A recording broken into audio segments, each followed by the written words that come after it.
पीका एक्ट के तहत जाहिर सी बात है कि मीडिया की जुबान बंदी कर दी गई। सोशल मीडिया एक आखिरी ऐसा टूल था जहां से हुकूमत पाकिस्तान को एक टफ टाइम मिलने के इम्कानात थे, लेकिन लगता यह है कि अब हुकूमत ने यह प्लानिंग कर ली है कि आहिस्ता आहिस्ता ये जो सोशल मीडिया है इसको भी हमने अपने कंट्रोल में कर लें। तो नाज़रीन, अब तक की ताज़ा तरीन मुसद्दिका तरीन इत्तलात के मुताबिक ये जो 27 यूट्यूबर्स हैं इनको पाकिस्तान में बैन करने की जो समरी है वो तैयार की जा रही है और यूट्यूब के जो इन्वेस्टिगेशन ऑफिसर्स होंगे उनको ये समरी अरसाल कर दी जाएगी FIA की जानिब से।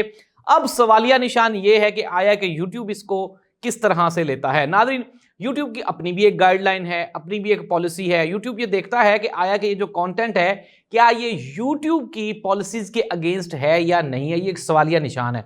अब अगर हम इसमें बात करें तो कुछ नाम तो ऐसे हैं जिनका कंटेंट वाकई ही काबिल एतराज़ है और पाकिस्तान की सालमियत के लिए खतरा है, और अमूमन वो फेक न्यूज़ भी डालते रहते हैं अपने व्यूज़ बढ़ाने के लिए। लेकिन कुछ नाम इसमें ऐसे भी हैं जो कि इस लिस्ट में से निकल जाएंगे।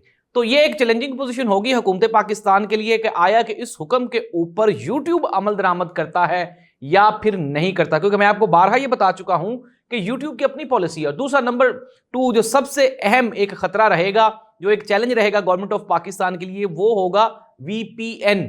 कि जब आप VPN लगाएंगे इमरान रियाज खान भी आएगा और या मकबूल जान भी आएगा, मखदूम शहाबुद्दीन भी आएगा, और बकाया जितने भी चैनल जो आपने बैन किए हैं VPN से तो आप उनको कंट्रोल नहीं कर सकते।